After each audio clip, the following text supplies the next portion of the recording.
পাকিস্তান ভেবেছিল নিরীহ মানুষদের সামনে রেখে তারা হয়তো ভারতের সঙ্গে এক সেফ গেম খেলবে।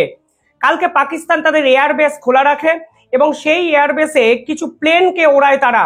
অনেকে বলছেন সেই প্লেনগুলো সম্পূর্ণভাবে খালি ছিল, কারণ পাকিস্তান চাইছিল যদি ভারতের কোনো মিসাইল বা ছোটখাটো ড্রোন সেই প্লেনে আঘাত করে তাহলে প্লেনগুলো বিস্ফোরিত হতে পারে এবং এতে আন্তর্জাতিক স্তরে ভারতকে আসল সন্ত্রাসবাদী কোট আনকোট প্রমাণ করা সহজ হবে।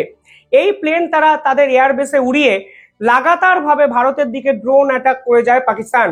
আপনারা হয়তো কালকে টিভিতে দেখেছেন জম্মু কিংবা পাঞ্জাব বর্ডার অমৃতসরের জায়গায় একের পর এক ড্রোন পাকিস্তান থেকে ভারতবর্ষে আসে, যা ভারতবর্ষের সর্বশ্রেষ্ঠ এয়ার ডিফেন্স মিসাইল সিস্টেম প্রত্যেকটি জায়গায় এইগুলোকে প্রতিহত করে। ভারত কিন্তু নিরীহ মানুষদেরকে এখনো অব্দি কোনো টার্গেট করেনি এবং পরিষ্কার বলেছে নিরীহ মানুষদের সঙ্গে আমাদের লড়াই নয়, আমাদের লড়াই পাকিস্তান জঙ্গিদের বিপক্ষে। কিন্তু পাকিস্তান সেনা যেভাবে এবার নিরীহ মানুষদের টার্গেট করছে, আমার মনে হয় আজকে সকালে ভারতবর্ষ পাল্টা দিতে গিয়ে পাকিস্তানের আসল জায়গাটা সম্পূর্ণভাবে ধ্বংস করে দিল। যে রিপোর্ট সামনে এসেছে সেখানে বলা হচ্ছে পাকিস্তানের 3টে অতি গুরুত্বপূর্ণ এয়ারবেসকে সম্পূর্ণভাবে চুরমার করে দিয়েছে ভারত। এই ভিডিও পাকিস্তানের পক্ষ থেকে এসছে এবং আরো উল্লেখযোগ্য বিষয় হলো এর সত্যতা পাকিস্তান সরকার স্বীকার করেছে। ভারত কিছুক্ষণ পরে প্রেস কনফারেন্স করবে। পাকিস্তান সরকার প্রেস কনফারেন্স করে বলে দিয়েছে, হ্যাঁ, ভারত আমাদের 3টে উল্লেখযোগ্য এয়ার বেস, মানে যেটা মিসাইল মানে আর্মি বেস যেটাকে বলা হয়, সেই আর্মি বেস মিসাইল অ্যাটাকে সম্পূর্ণভাবে শেষ করে দিয়েছে। একটা ছোট্ট ভিডিও দেখুন যেখানে ওখানকার একজন নাগরিক এই ভিডিওটা তুলেছে এবং পরিষ্কারভাবে দাবি করেছে রাওয়ালপিন্ডি নূর খান এয়ারবেস ভারতের মিসাইলে সম্পূর্ণভাবে ডিস্ট্রয়, ধ্বংস। এবং এই ভিডিওর ভয়াবহতা আপনারা যদি বুঝতে পারেন তাহলে দেখবেন নিরীহ নাগরিকদের নির্বিচারে হত্যা করার সাজা ভারতীয় সেনা পাকিস্তানকে দিচ্ছে এবং পাকিস্তানের আসল অকাত আন্তর্জাতিক স্তরের সামনে এক্সপোজ করে দিচ্ছে ভারত। ভিডিওটা দেখুন। नूर खान बेस में आके गिरा है ये अटैक हुआ है नूर खान बेस पे बिल्कुल घर के सामने अभी एक जहाज गुजरा। পাকিস্তানে 3টে এয়ারবেস বা মিলিটারি বেস অত্যন্ত গুরুত্বপূর্ণ 3টে জায়গা। একটি হলো রাওয়ালপিন্ডি, অন্যটি হলো মুরিদ এয়ারবেস এবং 3 নম্বর হলো শোরকত এয়ারবেস। এই রাওয়ালপিন্ডি হলো পাকিস্তান মিলিটারি হেডকোয়ার্টার। মূলত পাকিস্তানের রাজধানী ইসলামাবাদ হলেও রাওয়ালপিন্ডি থেকেই এরা সমস্ত মিলিটারি অ্যাক্টিভিটি কিন্তু করতে শুরু করে। ভারতবর্ষ একদম ঠিক জায়গায় টার্গেট করেছে। এই রাওয়ালপিন্ডি, এই পার্টিকুলার এই সেক্টরটা পাকিস্তান এয়ারফোর্স কিন্তু ব্যবহার করে এবং এই সেক্টর থেকেই তারা অত্যন্ত গুরুত্বপূর্ণ কিছু কাজকর্ম করে। যাবতীয় মিলিটারি প্ল্যানিং এবং মিলিটারি একের পর এক ফাইটার জেট তারা রাওয়ালপিন্ডি এয়ারবেসেই রাখে এবং সেই এয়ারবেস কার্যত ধ্বংস করে দিল ভারত। সেকেন্ড যে এয়ারবেসের কথা আমরা জানতে পারছি সেখানে নাম হচ্ছে মুরিদ এয়ারবেসের। এই পার্টিকুলার জায়গায় তারা বিভিন্ন রকম স্কোয়াড্রনকে হোস্ট করে, একের পর এক মিসাইল, একের পর এক মিলিটারি ইকুইপমেন্ট এই এয়ারবেসে কিন্তু তারা সঞ্চিত করে রাখে। 3 নম্বর যে এয়ারবেসের কথা সামনে এসছে তা হলো শোরকট এয়ারবেস।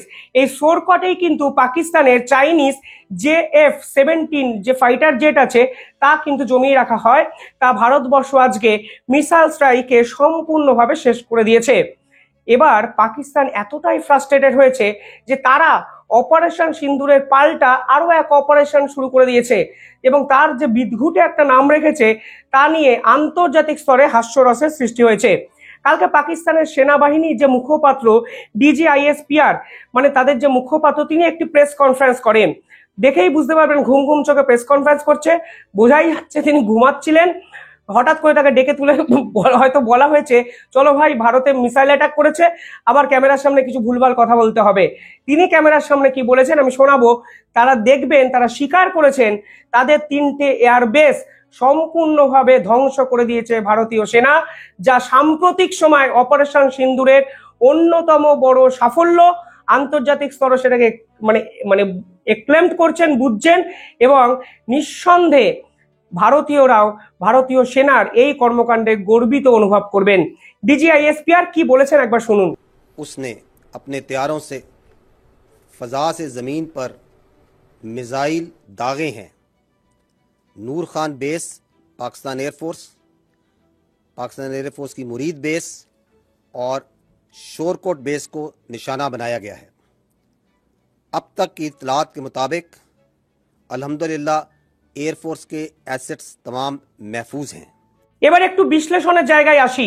এই যে তিনটে এয়ারবেস আছে তার ভারতের সীমান্ত থেকে তার ডিস্টেন্সটা বোঝার চেষ্টা করুন।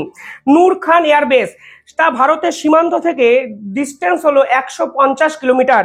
মুরিদ এয়ারবেসের ডিস্টেন্স হলো 160 থেকে 230 কিলোমিটারের মধ্যে। তারপরে যে এয়ারবেস সোরকোট এয়ারবেস বা রাফিক, এই এয়ারবেসের দূরত্ব হলো 270 কিলোমিটার, যেখানে মেনলি J-17 ফাইটার জেটগুলো ওরা সঞ্চিত করে রাখে। সমস্যাটা এখানে পাকিস্তান কি ফেস করছে বোঝার চেষ্টা করুন। পাকিস্তানের এয়ার ডিফেন্স মিসাইল সিস্টেম সম্পূর্ণভাবে কোলাপস করে গেছে, কোনো ডিফেন্স মিসাইল সিস্টেম কাজও করেনি। কালকে পার্লামেন্টে পাকিস্তানের স্বরাষ্ট্রমন্ত্রী কি বলেছিলেন মনে আছে? তিনি বলেছিলেন আমরা ইচ্ছা করে ডিফেন্স মিসাইল সিস্টেমকে কাজে লাগাইনি, ড্রোনগুলো আটকাইনি, তাহলে ভারত বুঝে যেত আমাদের ডিফেন্স মিসাইল সিস্টেম কোথায় কোথায় ডিপ্লয় করা আছে। কি লাভ হলো? আপনারা ডিফেন্স মিসাইল সিস্টেম লুকিয়ে রেখেছেন, আর ভারত আপনাদের দেশে ঢুকে ফাইটার জেটকে ইউজ করে আপনাদের তিনটে এয়ারবেস সম্পূর্ণভাবে গুড়িয়ে দিল। আপনারা বলছেন আপনারা ডিফেন্স মিসাইল সিস্টেমকে লুকিয়ে রেখেছেন, কারণ র্যাডারে নাকি ধরা পড়ে যেত এগুলো কোথায় কোথায় ইনস্টল করা আছে। সম্পূর্ণ হাস্যকর যুক্তি। ওরা বুঝতেও পারছে না ওরা কি করবে। এবং সব থেকে ইম্পর্টেন্ট বিষয় কি জানেন? এই যে চাইনিজ HQ-9 এই ডিফেন্স মিসাইল সিস্টেম কোনোভাবে এয়ার টু গ্রাউন্ডের মিসাইল আটকাতে পারে না। যদি বিশ্বাস না হয় আপনারা নিয়ে পড়াশোনা করুন। পাকিস্তানের কাছে ground to ground survival missile system আছে। যদি গ্রাউন্ড টু গ্রাউন্ড কোনো অ্যাটাকের মিসাইল ডিফেন্স সিস্টেম আছে, পাকিস্তান কিন্তু কোনো অবস্থাতেই এয়ার টু গ্রাউন্ড মিসাইলকে প্রতিহত করার ডিফেন্স সিস্টেম অন্তত HQ-9 চায়নার এই HQ-9 কিন্তু করতে পারে না। যদি করতে পারতো তাহলে প্রথম দিনই কিন্তু তারা করতে পারতো। পাকিস্তানের 9টা জঙ্গি ঘাঁটি যখন সম্পূর্ণভাবে গুড়িয়ে দিয়েছে ভারত, সেই সময় কিন্তু ভারতবর্ষ ফাইটার জেটের প্রয়োগ করেনি। ভারতবর্ষ ফাইটার জেট ছাড়াই ভারতে বসে LOC ক্রস না করে সেই 9টি জঙ্গি ঘাঁটিকে কিন্তু গুড়িয়ে দিয়েছে। ভারতবর্ষের এই মিসাইল সে সময় পাকিস্তানের কোনো র্যাডার মানে ট্র্যাকই করতে পারেনি। কেউ কেউ বলছেন এই র্যাডারগুলো ট্র্যাক করতে পারলেও এদের গতি এতটা বেশি থাকে, প্রায় লাইটের থেকেও 5 গুণ বেশি গতি থাকে বলে এদেরকে ধরতেই পারেনি পাকিস্তান। অর্থাৎ পাকিস্তানের কাছে এয়ার ডিফেন্স মিসাইল সিস্টেম যে নেই তা আন্তর্জাতিক স্তরে এক্সপোজড হয়ে গেছে কার্যত। যেগুলো আছে সেগুলো ইউজ কিভাবে করতে হয় আমার মনে হয় পাকিস্তান সেনারা কিছু জানেন না। কালকে পাকিস্তান সেনার পক্ষ থেকে একটি প্রেস কনফারেন্স করা হচ্ছিল। এক সাংবাদিক বলছেন আপনাদের ডিফেন্স মিসাইল সিস্টেম তো কাজ করে না। এই ভদ্রলোক কি বলছে জানেন? বলছে আমাদের কাছে ডিফেন্স মিসাইল সিস্টেম যা আছে তা ব্যালিস্টিক মিসাইলকে আটকে দিতে পারে। আমি তো বুঝতে পারছি না, তারা ভারতের ড্রোন, ভারতের ফাইটার জেট কিছুই ট্র্যাক করতে পারছেন না, তারা বলছেন ব্যালিস্টিক মিসাইলকে আটকে দেবেন। আমি সত্যি জানি না তারা HQ-9 এই ডিফেন্স মিসাইল সিস্টেম ম্যানুয়ালটাও আদৌ জানে নাকি। Guideline that the Pakistan Air Force air defense system is pretty capable of handling high speed long range vectors, even hypersonic weapons. So this should be pretty comforting to everybody. সম্পূর্ণভাবে হাস্যরসে পরিণত হয়েছে এই পাকিস্তানের সেনা strategy. Pakistan কিন্তু নিজের সীমানায় বিভিন্ন রকম সিভিলিয়ানদের প্লেন উড়িয়ে ভারতকে দায়ী করার চেষ্টা করছে, যা ভিডিও শুরুতে আমি বলেছি। আরো একটা ইন্টারেস্টিং স্ট্র্যাটেজি পাকিস্তান নিয়েছে বলে আমার মনে হয়। পাকিস্তান ক্রমাগত ড্রোন অ্যাটাক করার চেষ্টা করছে, কখনো Amritsar, Punjab border, Rajasthan border, Jammu Kashmir border, LOC অঞ্চলে। এই তিনটে জায়গায় এরা এত বেশি ড্রোন অ্যাটাক করছে, এর মূলে কিন্তু শুধুমাত্র নিরীহ নাগরিকদের হত্যা করবো তা নয়, তারা ভারতবর্ষের S-400 সুদর্শন চক্র এবং আকাশ মিসাইল ডিফেন্স সিস্টেম ঠিক কোথায় ইনস্টল করা আছে সেই জায়গার লোকেশনটাও কিন্তু ট্র্যাক করার চেষ্টা করছেন। সেটাও কিন্তু আমার ব্যক্তিগতভাবে মনে হয়। অর্থাৎ কোনো না কোনোভাবে কোনো একটা গরমিল করার চেষ্টা কিন্তু পাকিস্তান করবে, এবং পাকিস্তান যদি ডিফেন্স মিসাইল সিস্টেমের অ্যাকচুয়াল লোকেশনগুলো বুঝতে পারে তাহলে হয়তো ওরাও স্ট্র্যাটেজিটা অন্যভাবে বদলে দিতে পারে। কালকে ভারতবর্ষের উদ্দেশ্যে ওরা ফাতে মিসাইলকে ছেড়েছিল, কিন্তু এই মুহূর্তে ভারতবর্ষের নতুন Israeli Barack missile defence system যা আছে তাই এই ফাতে মিসাইলকে সম্পূর্ণভাবে ডিস্ট্রয় করে দেয় এবং সিলসার কাছে সম্পূর্ণভাবে এই মিসাইলটি ধ্বংস হয়ে যায়। অপারেশন সিন্দুরের পাল্টা দিতে গিয়ে তারা একটি নতুন অপারেশন লঞ্চ করেন। সেই অপারেশনের নাম দিয়েছেন বুনিয়ান উন মাসরুম। এই বুনিয়ান উন মাসরুম বা মারসুজ এর মানেটা কি জানেন? এর মানেটা হলো দ্য ওয়াল, সলিড দ্য ওয়াল, যা কোনোদিন ভাঙা সম্ভব নয়। আন্তর্জাতিক স্তর হাস্যরস মিশিয়ে বলছেন কি এমন ওয়াল আপনারা তৈরি করলেন যে ভারত ইচ্ছা করলে আপনাদের 9টা জঙ্গি ঘাঁটি উড়িয়ে দিচ্ছে, ভারত ইচ্ছা করলে আপনাদের এয়ারবেসকে উড়িয়ে দিচ্ছে, ভারত ইচ্ছা করলে রাওয়ালপিন্ডিতে কোথা দিয়ে একটা বোমা বিস্ফোরণ হচ্ছে আপনারা বুঝতে পারছেন না, ভারত ইচ্ছা করলে আপনাদের লাহোরের এয়ার ডিফেন্স মিসাইল সিস্টেম উড়িয়ে দিচ্ছে। কি এমন ওয়াল আন্তর্জাতিক স্তরের কাছে আপনারা তৈরি করলেন যে ভারত ইচ্ছাকৃতভাবে এখনো কোনো ইকুইপমেন্ট সে অর্থে ব্যবহার না করেই সমস্ত কিছু আপনারা উড়িয়ে দিচ্ছেন। চূড়ান্ত ফ্রাস্ট্রেটেড লেভেলে পৌঁছে গেছে এই পাকিস্তানের সেনারা, ফ্রাস্ট্রেশন চূড়ান্ত। এবং আমার তো মনে হচ্ছে যে কোনো সময় এরা নিউক্লিয়ার মিটিং বা নিউক্লিয়ার উইপেন ব্যবহার করার কথা না ভাবে পুরো পাগলামি করতে শুরু করে দিয়েছে। যখন আমি বুঝলাম যে এরা নিরীহ মানুষদের উপর হত্যা করছে, আজকেও দেখলাম জম্মু এবং কাশ্মীরের নিরীহ এক অফিসার যিনি যুদ্ধ থেকে বহু দূরে, তার উপরে অ্যাটাক করেছে। অর্থাৎ সব মিলিয়ে পাকিস্তানের ফ্রাস্ট্রেশন ঊর্ধ্বমুখী, গগনচুম্বী। ভারত সরকার আজকে প্রেস কনফারেন্স করে কি বলে আমি দেখবো, কিন্তু সব থেকে ইম্পর্টেন্ট যে বিষয়, যুদ্ধক্ষেত্রের আসল ঘাঁটিগুলোই ভারত সরকার বেছে বেছে আজকে বোমা বিস্ফোরণে উড়িয়ে দিল। মিসাইল স্ট্রাইকে সম্পূর্ণভাবে শেষ হয়ে গেল। ভারতের ফাইটার জেটরা পাকিস্তানে গেল, পাকিস্তানে গিয়ে ইচ্ছা মতো ধ্বংসলীলা চালালো এয়ারবেস গুলোর উপর, এবং ফাইটার জেটগুলো আবার বীরের মতো ফিরে এলো। কোথায় ডিফেন্স মিসাইল সিস্টেম? চায়না বেশি দিন যায় না HQ-9 ডিফেন্স মিসাইল সিস্টেমের আসল চেহারা আন্তর্জাতিক স্তরে এক্সপোজ করে দিয়েছে ভারত। পাকিস্তানের আসল চেহারা আন্তর্জাতিক স্তরে এক্সপোজ করে দিয়েছে।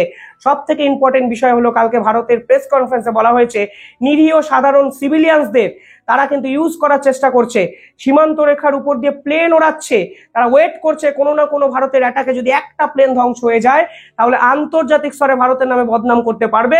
যদিও আমাদের রেডার সিস্টেম, আমাদের ফ্লাইট ট্র্যাকিং সিস্টেম এবং আমাদের সেনাবাহিনী এতটাই তৎপর যে এদের ফাতা পাদে ভারতবর্ষ তো পড়েইনি, উল্টে নিজেদের ফাঁদে নিজেরাই ঢুকে গেছে।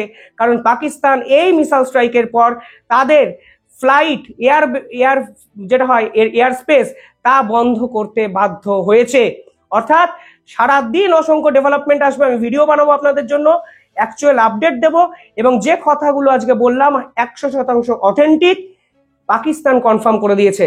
পাকিস্তান নিজে প্রেস কনফারেন্স করে ঘুম ঘুম চোখে বলছে ভারত আমাদের দেশে ফাইটার জেট এনে এয়ারবেস ধ্বংস করে গেছে, 3টের বদলে 10টা হতে পারে সংখ্যাটা, কিন্তু ভারত যে করেছে পাকিস্তান স্বীকার করছে। আমরা স্বীকার করব না কেন? কিভাবে দেখছেন পুরো বিষয়টা কমেন্টে জানাবেন।